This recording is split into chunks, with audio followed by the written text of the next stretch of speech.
A partir de este momento, compartimos la lectura sin comentarios del libro El conflicto de los siglos, escrito por Helena Harmon de White. Capítulo 36. La libertad de conciencia amenazada.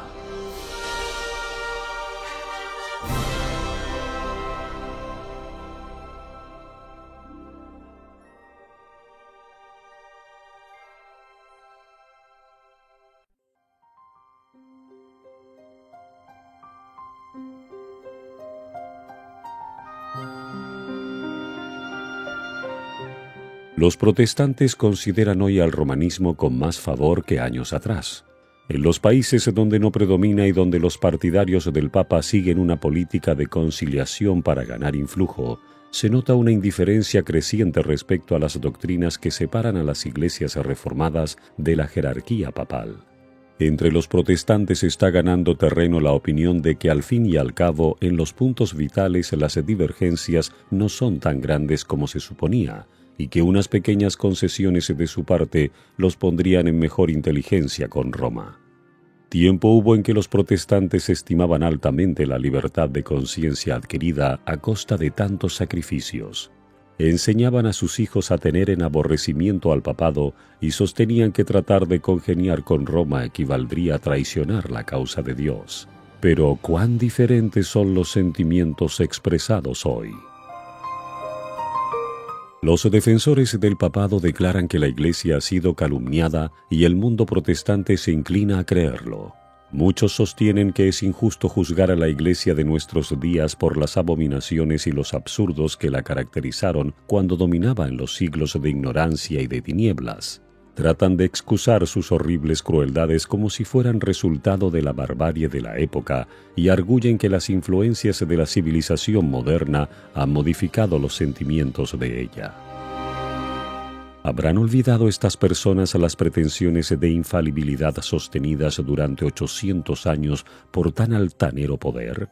Lejos de abandonar este aserto, lo ha afirmado en el siglo XIX de un modo más positivo que nunca antes.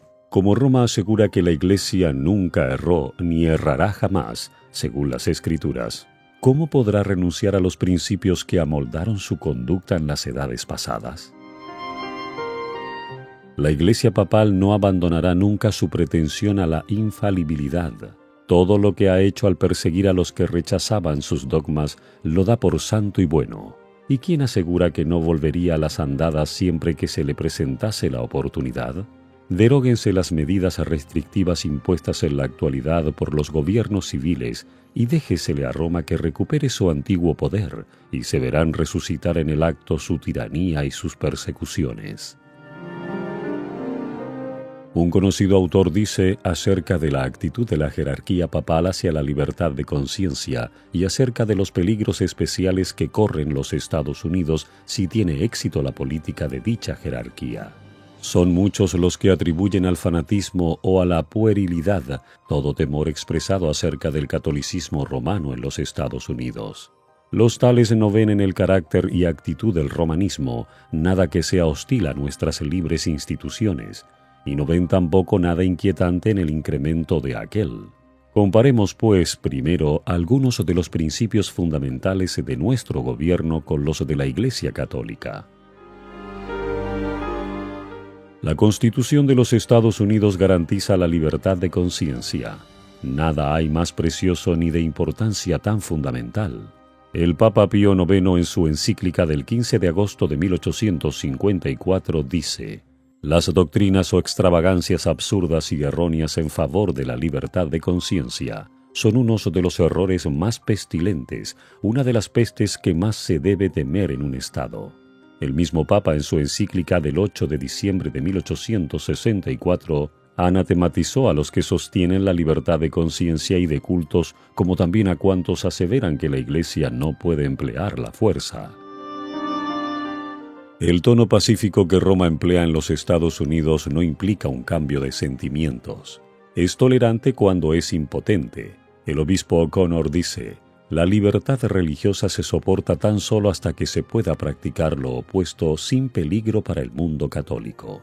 El arzobispo de Saint Louis dijo un día: «La herejía y la incredulidad son crímenes, y en los países cristianos como Italia y España, por ejemplo, donde todo el pueblo es católico y donde la religión católica es parte esencial de la ley del país, se las castiga como a los demás crímenes». Todo cardenal, arzobispo y obispo de la Iglesia Católica presta un juramento de obediencia al Papa, en el cual se encuentran las siguientes palabras: «Me opondré a los herejes, cismáticos y rebeldes contra nuestro Señor o sus sucesores, y los perseguiré con todo mi poder». Es verdad que hay verdaderos cristianos en la Iglesia Católica Romana. En ella millares de personas sirven a Dios según las mejores luces que tienen. Les es prohibido leer su palabra, debido a lo cual no pueden discernir la verdad.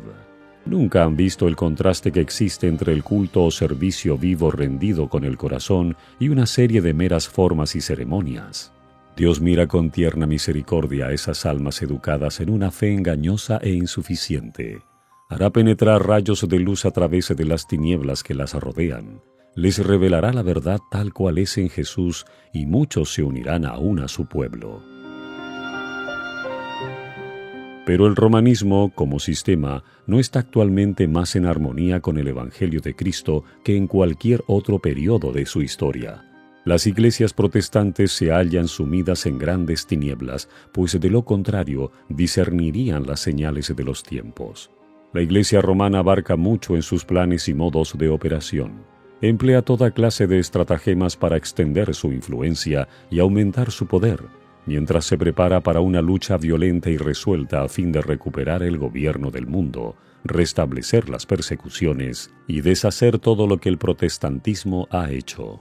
El catolicismo está ganando terreno en todas direcciones. Véase el número creciente de sus iglesias y capillas en los países protestantes. Nótese en Norteamérica la popularidad de sus colegios y seminarios, tan patrocinados por los protestantes. Piénsese en la extensión del ritualismo en Inglaterra y en las frecuentes deserciones a las filas católicas. Estos hechos deberían inspirar ansiedad a todos los que aprecian los puros principios del Evangelio. Los protestantes se han entremetido con el papado y lo han patrocinado. Han hecho transigencias y concesiones que sorprenden a los mismos papistas y les resultan incomprensibles. Los hombres cierran los ojos ante el verdadero carácter del romanismo, ante los peligros que hay que temer de su supremacía. Hay necesidad de despertar al pueblo para hacerle rechazar los avances de este enemigo peligrosísimo de la libertad civil y religiosa. Muchos protestantes suponen que la religión católica no es atractiva y que su culto es una serie de ceremonias áridas y sin significado, pero están equivocados. Si bien el romanismo se basa en el engaño, no es una impostura grosera ni desprovista de arte. El culto de la Iglesia romana es un ceremonial que impresiona profundamente. Lo brillante de sus ostentaciones y la solemnidad de sus ritos fascinan los sentidos del pueblo y acallan la voz de la razón y de la conciencia. Todo encanta a la vista. Sus soberbias iglesias, sus procesiones imponentes, sus altares de oro, sus relicarios de joyas, sus pinturas escogidas y sus exquisitas esculturas, todo apela al amor de la belleza. Al oído también se le cautiva. Su música no tiene igual. Los graves acordes del órgano poderoso, unidos a la melodía de numerosas voces que resuenan y repercuten por entre las elevadas naves y columnas de sus grandes catedrales, no pueden dejar de producir en los espíritus impresiones de respeto y reverencia. Este esplendor, esta pompa y estas ceremonias exteriores, que no sirven más que para dejar burlados los anhelos de las almas enfermas de pecado, son clara evidencia de la corrupción interior. La religión de Cristo no necesita de tales atractivos para hacerse recomendable. Bajo los rayos de luz que emite la cruz, el verdadero cristianismo se muestra tan puro y tan hermoso que ninguna decoración exterior puede realzar su verdadero valor. Es la hermosura de la santidad, o sea, un espíritu manso y apacible, lo que tiene valor delante de Dios. La brillantez del estilo no es necesariamente indicio de pensamientos puros y elevados. Encuéntranse a menudo conceptos del arte y refinamientos del gusto en espíritus carnales y sensuales. Satanás suele valerse a menudo de ellos para hacer olvidar a los hombres las necesidades del alma, para hacerles perder de vista la vida futura e inmortal, para alejarlos de su Salvador infinito e inducirlos a vivir para este mundo solamente. Una religión de ceremonias exteriores es propia para atraer al corazón irregenerado. La pompa y el ceremonial del culto católico ejercen un poder seductor, fascinador, que engaña a muchas personas, las cuales llegan a considerar a la Iglesia romana como la verdadera puerta del cielo. Solo pueden resistir su influencia los que pisan con pie firme en el fundamento de la verdad y cuyos corazones han sido regenerados por el Espíritu de Dios. Millares de personas que no conocen por experiencia a Cristo serán llevadas a aceptar las formas de una piedad sin poder. Semejante religión es precisamente lo que las multitudes desean.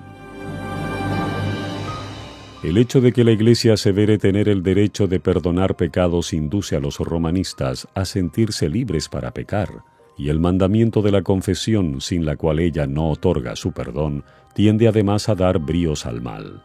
El que se arrodilla ante un hombre caído y le expone en la confesión los pensamientos y deseos secretos de su corazón, rebaja su dignidad y degrada todos los nobles instintos de su alma. Al descubrir los pecados de su alma a un sacerdote, mortal, desviado y pecador, y demasiado a menudo corrompido por el vino y la impureza, el hombre rebaja el nivel de su carácter y consecuentemente se corrompe. La idea que tenía Dios resulta envilecida a semejanza de la humanidad caída, pues el sacerdote hace el papel de representante de Dios. Esta confesión degradante de hombre a hombre es la fuente secreta de la cual ha brotado gran parte del mal que está corrompiendo al mundo y lo está preparando para la destrucción final. Sin embargo, para todo aquel a quien le agrada satisfacer sus malas tendencias, es más fácil confesarse con un pobre mortal que abrir su alma a Dios. Es más grato a la naturaleza humana hacer penitencia que renunciar al pecado. Es más fácil mortificar la carne usando cilicios, ortigas y cadenas desgarradoras que renunciar a los deseos carnales. Harto pesado es el yugo que el corazón carnal está dispuesto a cargar antes de doblegarse al yugo de Cristo. Hay una semejanza sorprendente entre la Iglesia de Roma y la Iglesia judaica del tiempo del primer advenimiento de Cristo. Mientras los judíos pisoteaban secretamente todos los principios de la ley de Dios, en lo exterior eran estrictamente rigurosos en la observancia de los preceptos de ella, recargándola con exacciones y tradiciones que hacían difícil y pesado el cumplir con ella. Así como los judíos profesaban reverenciar la ley, así también los romanistas dicen reverenciar la cruz. Exaltan el símbolo de los sufrimientos de Cristo, al par que niegan con sus vidas a aquel a quien ese símbolo representa. Los papistas colocan la cruz sobre sus iglesias, sobre sus altares y sobre sus vestiduras. Por todas partes se ve la insignia de la cruz. Por todas partes se la honra y exalta exteriormente. Pero las enseñanzas de Cristo están sepultadas bajo un montón de tradiciones absurdas, interpretaciones falsas y exacciones rigurosas. Las palabras del Salvador respecto a los judíos hipócritas se aplican con mayor razón aún a los jefes de la Iglesia Católica Romana. Atan cargas pesadas y difíciles de llevar y las ponen sobre los hombros de los hombres, pero ellos mismos no quieren moverlas con un dedo suyo. Mateo 23:4. Almas concienzudas quedan presa constante del terror, temiendo la ira de un Dios ofendido, mientras muchos de los dignatarios de la Iglesia viven en el lujo y los placeres sensuales. El culto de las imágenes y reliquias, la invocación de los santos y la exaltación del Papa son artificios de Satanás para alejar de Dios y de su Hijo el espíritu del pueblo. Para asegurar su ruina, se esfuerza en distraer su atención del único que puede asegurarles la salvación. Dirigirá las almas hacia cualquier objeto que pueda sustituir a aquel que dijo: «Venid a mí, todos los que estáis cansados y agobiados, y yo os daré descanso». Mateo 11:28. Satanás se esfuerza siempre en presentar de un modo falso el carácter de Dios, la naturaleza del pecado y las verdaderas consecuencias que tendrá la gran controversia. Sus sofismas debilitan el sentimiento de obligación para con la ley divina y dan a los hombres libertad para pecar. Al mismo tiempo les hace aceptar falsas ideas acerca de Dios, de suerte que le miran con temor y odio más bien que con amor. Atribuye al Creador la crueldad inherente a su propio carácter, la incorpora en sistemas religiosos y le da expresión en diversas formas de culto. Sucede así que las inteligencias de los hombres son cegadas y Satanás se vale de ellos como de sus agentes para hacer la guerra a Dios. Debido a conceptos erróneos de los atributos de Dios, las naciones paganas fueron inducidas a creer que los sacrificios humanos eran necesarios para asegurarse el favor divino, y perpetráronse horrendas crueldades bajo las diversas formas de la idolatría. La Iglesia Católica Romana, al unir las formas del paganismo con las del cristianismo, y al presentar el carácter de Dios bajo falsos colores, como lo presentaba el paganismo, recurrió a prácticas no menos crueles, horrorosas y repugnantes. En tiempo de la supremacía romana había instrumentos de tortura para obligar a los hombres a aceptar sus doctrinas. Existía la hoguera para los que no querían hacer concesiones a sus exigencias. Hubo horribles matanzas de tal magnitud que nunca será conocida hasta que sea manifestada en el día del juicio. Dignatarios de la Iglesia, dirigidos por su maestro Satanás, se afanaban por idear nuevos refinamientos de tortura que hicieran padecer lo indecible sin poner término a la vida de la víctima. En muchos casos el proceso infernal se repetía hasta los límites extremos de la resistencia humana, de manera que la naturaleza quedaba rendida y la víctima suspiraba por la muerte como por dulce alivio. Tal era la suerte de los adversarios de Roma. Para sus adherentes disponía de la disciplina del azote, del tormento, del hambre y de la sed, y de las mortificaciones corporales más lastimeras que se puedan imaginar. Para asegurarse el favor del cielo, los penitentes violaban las leyes de Dios al violar las leyes de la naturaleza. Se les enseñaba a disolver los lazos que Dios instituyó para bendecir y amenizar la estada del hombre en la tierra. Los cementerios encierran millones de víctimas que se pasaron la vida luchando en vano para dominar los afectos naturales, para refrenar como ofensivos a Dios todo pensamiento y sentimiento de simpatía hacia sus semejantes.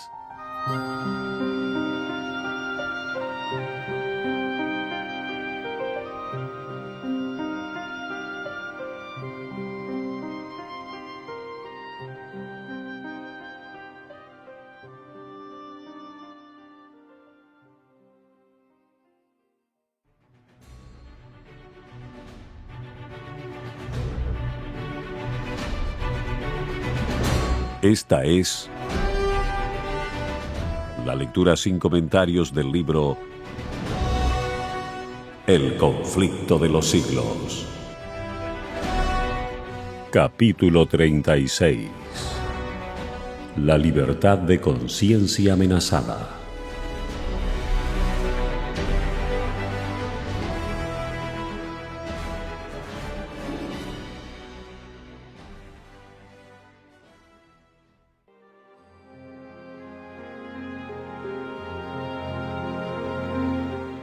Si deseamos comprender la resuelta crueldad de Satanás manifestada en el curso de los siglos, no entre los que jamás oyeron hablar de Dios, sino en el corazón mismo de la cristiandad y por toda su extensión, no tenemos más que echar una mirada en la historia del romanismo.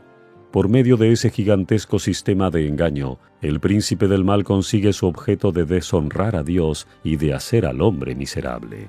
Y si consideramos lo bien que logra enmascararse y hacer su obra por medio de los jefes de la Iglesia, nos daremos mejor cuenta del motivo de su antipatía por la Biblia. Siempre que sea leído este libro, la misericordia y el amor de Dios saltarán a la vista, y se echará de ver que Dios no impone a los hombres ninguna de aquellas pesadas cargas. Todo lo que Él pide es un corazón contrito y un espíritu humilde y obediente.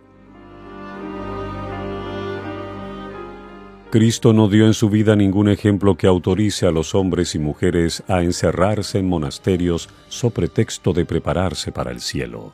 jamás enseñó que debían mutilarse los sentimientos de amor y simpatía. El corazón del Salvador rebosa de amor. Cuanto más se acerca el hombre a la perfección moral, tanto más delicada es su sensibilidad, tanto más vivo su sentimiento del pecado y tanto más profunda su simpatía por los afligidos. El Papa dice ser el vicario de Cristo, pero ¿puede compararse su carácter con el de nuestro Salvador? ¿Vióse jamás a Cristo condenar a hombres a la cárcel o al tormento porque se negaran a rendirle homenaje como Rey del cielo? ¿Acaso se le oyó condenar a muerte a los que no le aceptaban? Cuando fue menospreciado por los habitantes de un pueblo samaritano, el apóstol Juan se llenó de indignación y dijo: «Señor, ¿quieres que mandemos que descienda fuego del cielo y los consuma como hizo Elías?» Jesús miró a su discípulo con compasión y le reprendió por su aspereza, diciendo: «El Hijo del Hombre no ha venido para perder las almas de los hombres, sino para salvarlas». Lucas 9, 54 y 56. Cuán diferente del de su pretendido vicario es el Espíritu manifestado por Cristo. La Iglesia Católica le pone actualmente al mundo una cara apacible y presenta disculpas por sus horribles crueldades. Se ha puesto vestiduras como las de Cristo, pero en realidad no ha cambiado. Todos los principios formulados por el papismo en edades pasadas subsisten en nuestros días. Las doctrinas inventadas en los siglos más tenebrosos siguen profesándose aún. Nadie se engañe. El papado que los protestantes están ahora tan dispuestos a honrar es el mismo que gobernaba al mundo en tiempos de la Reforma, cuando se levantaron hombres de Dios con peligro de sus vidas para denunciar la iniquidad de él. El romanismo sostiene las mismas orgullosas pretensiones con que supo dominar sobre reyes y príncipes y arrogarse las prerrogativas de Dios. Su espíritu no es hoy menos cruel ni despótico que cuando destruía la libertad humana y mataba a los santos del Altísimo. El papado es precisamente lo que la profecía declaró que sería: la apostasía de los postreros días. Segunda de Tesalonicenses 2, 3 y 4. Forma parte de su política asumir el carácter que le permita realizar mejor sus fines, pero bajo la apariencia variable del camaleón oculta el mismo veneno de la serpiente. Declara: no hay que guardar la palabra empeñada con herejes ni con personas sospechosas de herejía. ¿Será posible que este poder, cuya historia se escribió durante 1000 años con la sangre de los santos, sea ahora reconocido como parte de la Iglesia de Cristo? No sin razón se ha asegurado que en los países protestantes el catolicismo no difiere ya tanto del protestantismo como antes. Se ha verificado un cambio, pero no es el papado el que ha cambiado. El catolicismo se parece mucho en verdad al protestantismo de hoy día debido a lo mucho que éste ha degenerado desde los días de los reformadores. Mientras las iglesias protestantes han estado buscando el favor del mundo, una falsa caridad las ha cegado. Se figuran que es justo pensar bien de todo mal, y el resultado inevitable será que al fin pensarán mal de todo bien. En lugar de salir en defensa de la fe que fue dada antiguamente a los santos, no parecen sino disculparse ante Roma por haberla juzgado con tan poca caridad y pedirle perdón por la estrechez de miras que manifestaron. Muchos, aun entre los que no favorecen al romanismo, se dan poca cuenta del peligro con que les amenaza el poder y la influencia de Roma. Insisten en que las tinieblas intelectuales y morales que prevalecían en la Edad Media favorecían la propagación de sus dogmas y supersticiones junto con la opresión, y que el mayor caudal de inteligencia de los tiempos modernos, la difusión general de conocimientos y la libertad siempre mayor en materia de religión, impiden el reavivamiento de la intolerancia y de la tiranía. Se ridiculiza la misma idea de que pudiera volver un estado de cosas semejante en nuestros tiempos de luces. Es verdad que sobre esta generación brilla mucha luz intelectual, moral y religiosa. De las páginas abiertas de la Santa Palabra de Dios ha brotado luz del cielo sobre la tierra. Pero no hay que olvidar que cuanto mayor sea la luz concedida, tanto más densas también son las tinieblas de aquellos que la pervierten o la rechazan. Un estudio de la Biblia hecho con oración mostraría a los protestantes el verdadero carácter del papado y se lo haría aborrecer y rehuir. Pero muchos son tan sabios en su propia opinión que no sienten ninguna necesidad de buscar humildemente a Dios para ser conducidos a la verdad. Aunque se enorgullecen de su ilustración, desconocen tanto las Sagradas Escrituras como el poder de Dios. Necesitan algo para calmar sus conciencias y buscan lo que es menos espiritual y humillante. Lo que desean es un modo de olvidar a Dios, pero que parezca recordarlo. El papado responde perfectamente a las necesidades de todas esas personas. Es adecuado a dos clases de seres humanos que abarcan casi a todo el mundo: los que quisieran salvarse por sus méritos y los que quisieran salvarse en sus pecados. Tal es el secreto de su poder. Ha quedado probado cuánto favorecieron el éxito del papado los periodos de tinieblas intelectuales. También quedará demostrado que una época de grandes luces intelectuales es igualmente favorable a su triunfo. En otro tiempo, cuando los hombres no poseían la palabra de Dios ni conocían la verdad, sus ojos estaban vendados y miles cayeron en la red que no veían tendida ante sus pies. En esta generación son muchos aquellos cuyos ojos están ofuscados por el brillo de las especulaciones humanas, o sea, por la falsamente llamada ciencia. No alcanzan a ver la red y caen en ella tan fácilmente como si tuviesen los ojos vendados. Dios dispuso que las facultades intelectuales del hombre fuesen consideradas como don de su Creador y que fuesen empleadas en provecho de la verdad y de la justicia. Pero cuando se fomenta el orgullo y la ambición, y los hombres exaltan sus propias teorías por encima de la palabra de Dios, entonces la inteligencia puede causar mayor perjuicio que la ignorancia. Por esto la falsa ciencia de nuestros días, que mina la fe en la Biblia, preparará tan seguramente el camino para el triunfo del papado con su formalismo agradable, como el obscurantismo lo preparó para su engrandecimiento en la Edad Media.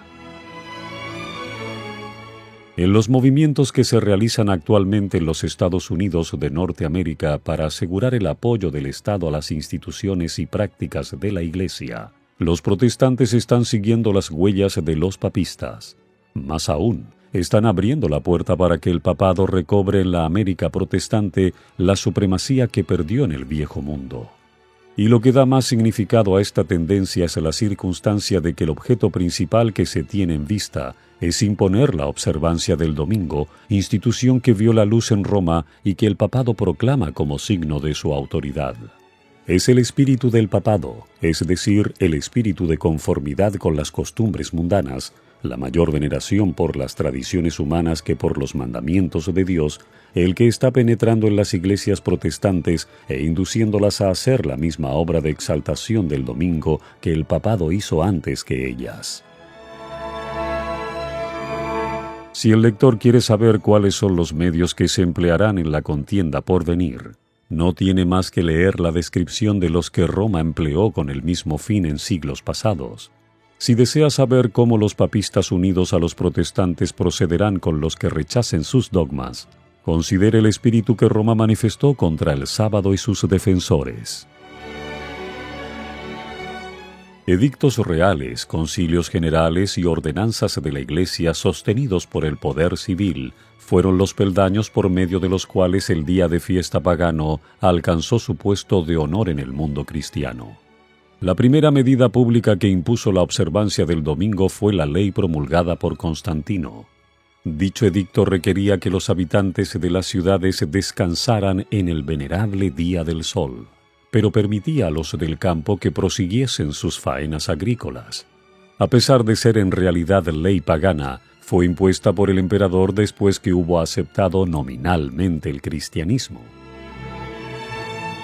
Como el mandato real no parecía sustituir de un modo suficiente la autoridad divina, Eusebio, obispo que buscó el favor de los príncipes y amigo íntimo y adulador especial de Constantino, aseveró que Cristo había transferido el día de reposo del sábado al domingo. No se pudo aducir una sola prueba de las Santas Escrituras en favor de la nueva doctrina. Eusebio mismo reconoce involuntariamente la falsedad de ella y señala a los verdaderos autores del cambio. Nosotros hemos transferido al domingo, día del Señor, dice, todas las cosas que debían hacerse en el sábado.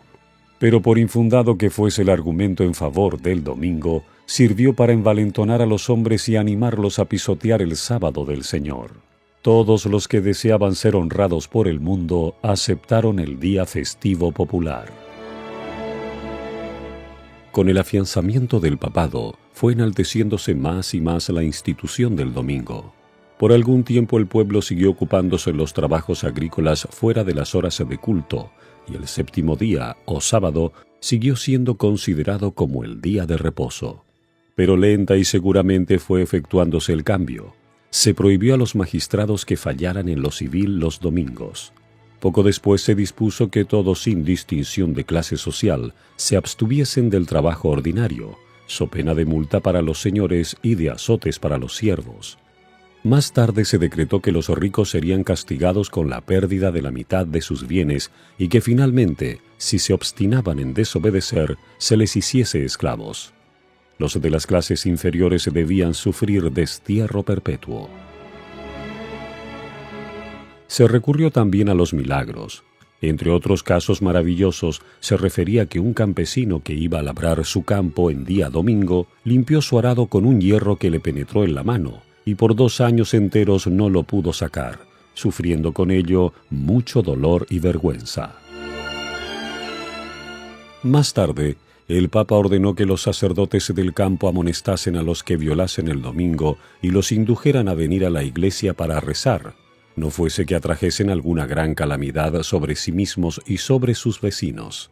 Un concilio eclesiástico adujo el argumento tan frecuentemente empleado desde entonces y hasta por los protestantes, de que en vista de que algunas personas habían sido muertas por el rayo mientras trabajaban en día domingo, ese debía ser el día de reposo. Es evidente, decían los prelados, cuán grande era el desagrado de Dios al verlos despreciar ese día. Luego se dirigió un llamamiento para que los sacerdotes y ministros, reyes y príncipes, y todos los fieles, hicieran cuanto les fuera posible para que ese día fuese repuesto en su honor y para que fuese más devotamente observado en lo porvenir, para honra de la cristiandad. Como los decretos de los concilios resultaran insuficientes, se instó a las autoridades civiles a promulgar un edicto que inspirase terror al pueblo y le obligase a abstenerse de trabajar el domingo. En un sínodo reunido en Roma, todos los decretos anteriores fueron confirmados con mayor fuerza y solemnidad, incorporados en la ley eclesiástica y puestos en vigencia por las autoridades civiles en casi toda la cristiandad. A pesar de esto, la falta de autoridad bíblica en favor de la observancia del domingo no originaba pocas dificultades. El pueblo ponía en tela de juicio el derecho de sus maestros para echar a un lado la declaración positiva de Jehová: el séptimo día sábado es del Señor tu Dios, a fin de honrar el día del sol. Se necesitaban otros expedientes para suplir la falta de testimonios bíblicos. Un celoso defensor del domingo que visitó a fines del siglo XII las iglesias de Inglaterra encontró resistencia por parte de testigos fieles de la verdad. Sus esfuerzos resultaron tan inútiles que abandonó el país por algún tiempo en busca de medios que le permitiesen apoyar sus enseñanzas. Cuando regresó, la falta había sido suplida y entonces tuvo mayor éxito. Había traído consigo un rollo que presentaba como del mismo Dios y que contenía el mandamiento que se necesitaba para la observancia del domingo, con terribles amenazas para aterrar a los desobedientes. Se afirmaba que ese precioso documento, fraude tan vil como la institución misma que pretendía afianzar, había caído del cielo y había sido encontrado en Jerusalén sobre el altar de San Simeón, en el Gólgota, pero en realidad de donde procedía era del Palacio Pontifical de Roma. La jerarquía papal consideró siempre como legítimos los fraudes y las adulteraciones que favoreciesen el poder y la prosperidad de la Iglesia. El rollo prohibía trabajar desde la hora 9 del sábado hasta la salida del sol el lunes, y su autoridad se declaraba confirmada por muchos milagros. Se decía que personas que habían trabajado más allá de la hora señalada habían sufrido ataques de parálisis. Un molinero que intentó moler su trigo vio salir en vez de harina un chorro de sangre y la rueda del molino se paró a pesar del buen caudal de agua. Una mujer que había puesto masa en el horno la encontró cruda al sacarla, no obstante haber estado el horno muy caliente. Otra que había preparado su masa para cocer el pan a la hora 9, pero resolvió ponerla a un lado hasta el lunes, la encontró convertida en panes y cocida por el poder divino. Un hombre que coció pan después de la 9 hora del sábado encontró al partirlo por la mañana siguiente que salía sangre de él. Mediante tales invenciones absurdas y supersticiosas fue como los abogados del domingo trataron de hacerlo sagrado. Tanto en Escocia como en Inglaterra se logró hacer respetar mejor el domingo mezclándolo en parte con el sábado antiguo. Pero variaba el tiempo que se debía guardar como sagrado. Un edicto del rey de Escocia declaraba que se debía considerar como santo el sábado a partir del mediodía y que desde ese momento hasta el lunes nadie debía ocuparse en trabajos mundanos.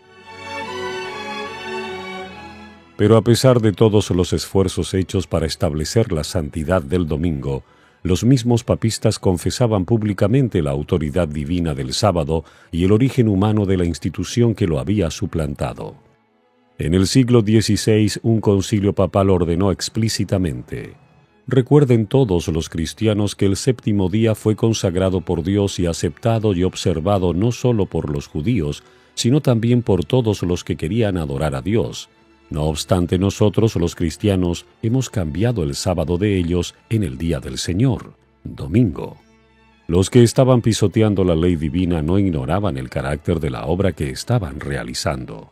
Se estaban colocando deliberadamente por encima de Dios. Un ejemplo sorprendente de la política de Roma contra los que no concuerdan con ella se encuentra en la larga y sangrienta persecución de los valdenses, algunos de los cuales observaban el sábado. Otros sufrieron de modo parecido por su fidelidad al cuarto mandamiento. La historia de las iglesias de Etiopía o Abisinia es especialmente significativa. En medio de las tinieblas de la Edad Media se perdió de vista a los cristianos del África Central, quienes olvidados del mundo gozaron de plena libertad en el ejercicio de su fe.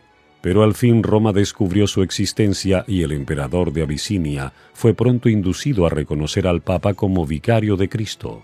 Esto fue principio de otras concesiones.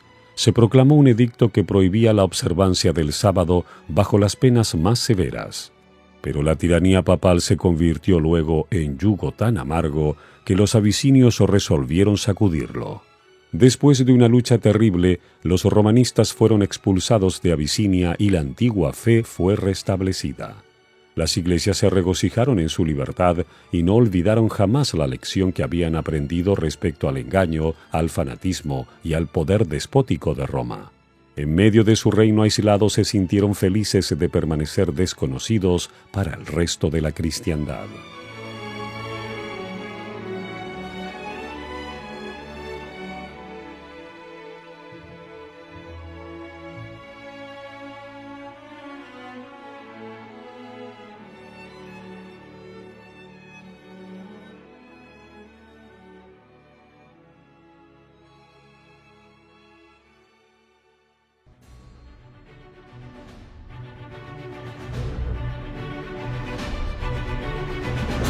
Esta es la lectura sin comentarios del libro El conflicto de los siglos. Capítulo 36. La libertad de conciencia amenazada.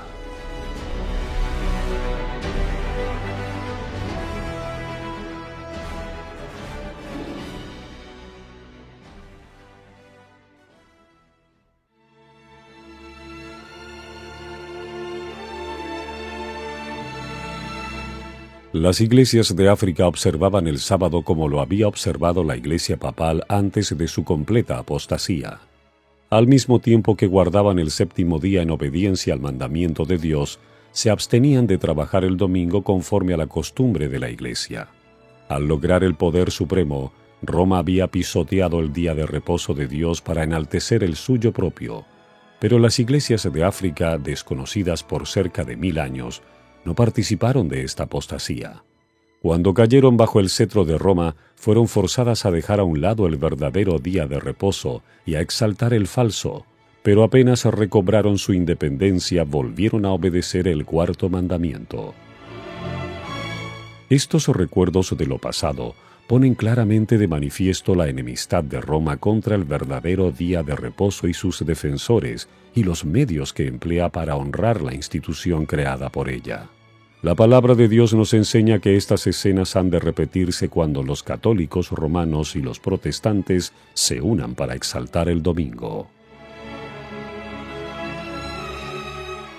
La profecía del capítulo 13 del Apocalipsis declara que el poder representado por la bestia de cuernos semejantes a los de un cordero haría que la tierra y los que en ella habitan adorasen al papado, que está simbolizado en ese capítulo por una bestia parecida a un leopardo. La bestia de 2 cuernos dirá también a los que habitan sobre la tierra que hagan una imagen de la bestia, y además mandará que todos, pequeños y grandes, así ricos como pobres, así libres como esclavos, tengan la marca de la bestia. Apocalipsis 13, 11 al 16.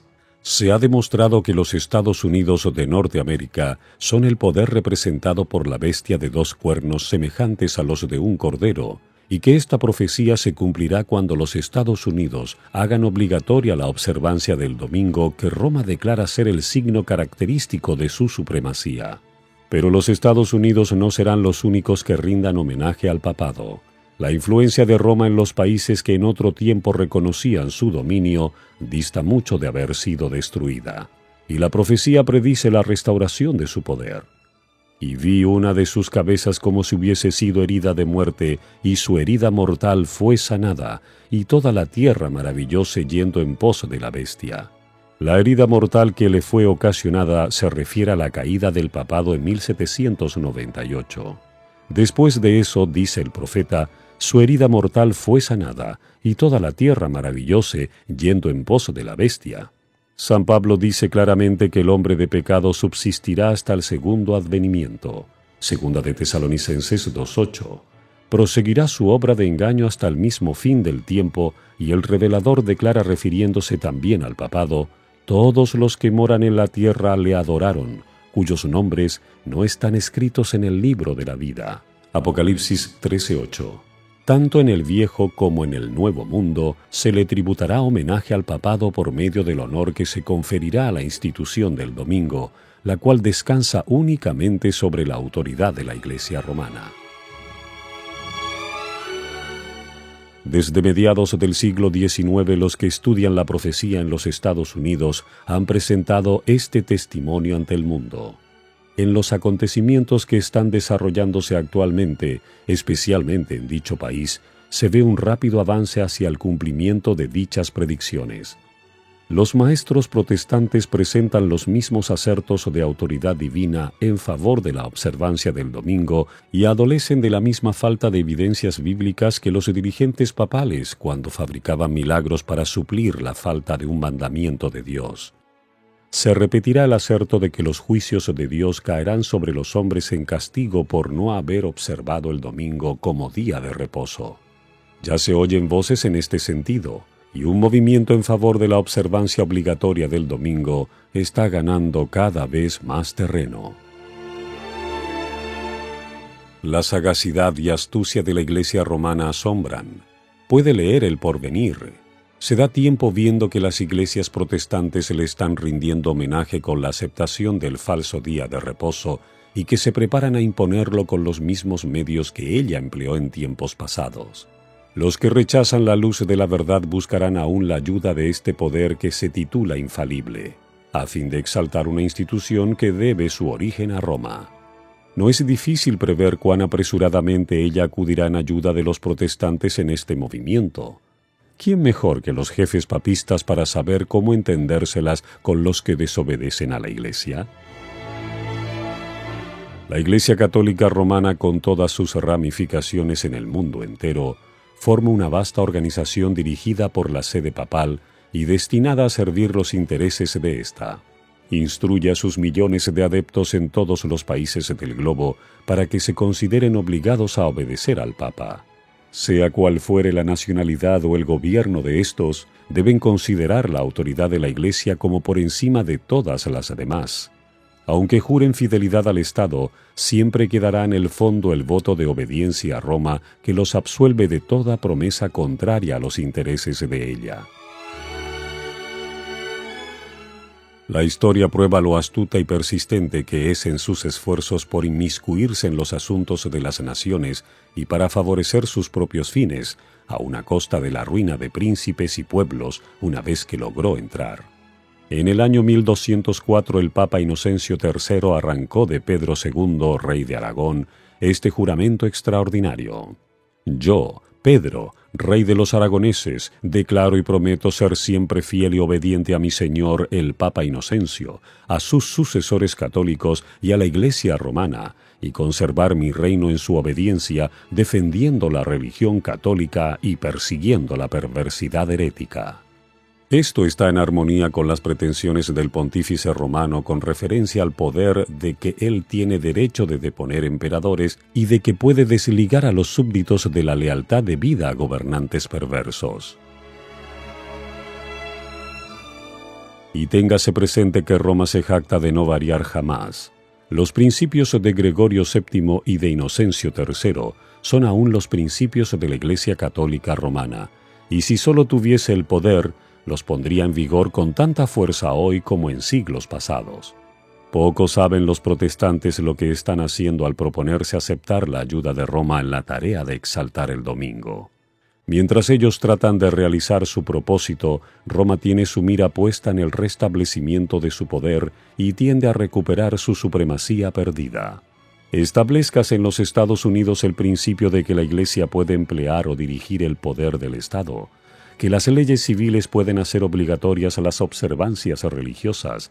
En una palabra, que la autoridad de la Iglesia con la del Estado debe dominar las conciencias y el triunfo de Roma quedará asegurado en la gran República de la América del Norte. La palabra de Dios ha dado advertencias respecto a tan inminente peligro. Descuide estos avisos y el mundo protestante sabrá cuáles son los verdaderos propósitos de Roma, pero ya será tarde para salir de la trampa. Roma está aumentando sigilosamente su poder. Sus doctrinas están ejerciendo su influencia en las cámaras legislativas, en las iglesias y en los corazones de los hombres. Ya está levantando sus soberbios e imponentes edificios en cuyos secretos recintos reanudará sus antiguas persecuciones. Está acumulando ocultamente sus fuerzas y sin despertar sospechas para alcanzar sus propios fines y para dar el golpe en su debido tiempo. Todo lo que Roma desea es asegurarse alguna ventaja, y ésta ya le ha sido concedida. Pronto veremos y palparemos los propósitos del romanismo. Cualquiera que crea u obedezca a la palabra de Dios incurrirá en oprobio y persecución.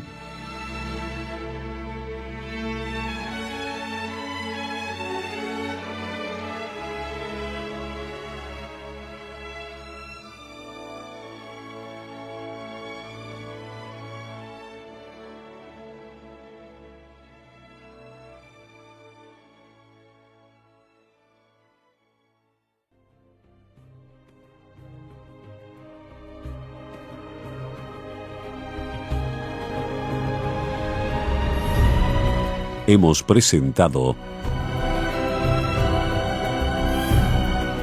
la lectura sin comentarios del libro